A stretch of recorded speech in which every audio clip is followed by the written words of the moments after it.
The possibility of more travel restrictions has some worried about what could soon be off limits. It's important to reduce the travels, but not all, because it's necessary to see a family once in a while. People coming into Canada have to isolate for 14 days, and those flying in over the age of 5 need proof of a negative COVID test. But there are calls for the federal government to do more. I see these planes flying in, one after the other, And every time I look up in the sky, I'm thinking, how many cases are coming in?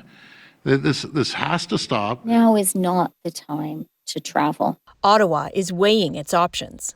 Our government absolutely is looking seriously and carefully at measures to further guarantee the toughness of our border measures.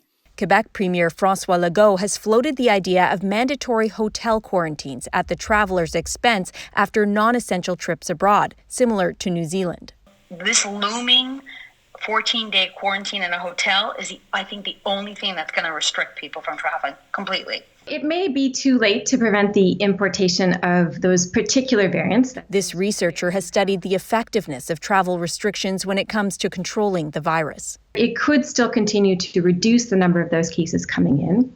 Plus, as we're learning, there are new variants of this emerging all the time, and so it could be useful in preventing them. But there may be limits in how far the government can go, since it's a charter right for Canadians to enter or leave the country. You would have to show that everything else has failed, and you have to show that with, graphs and facts and figures. Airlines say they're already feeling the strain and want the government to consult with them.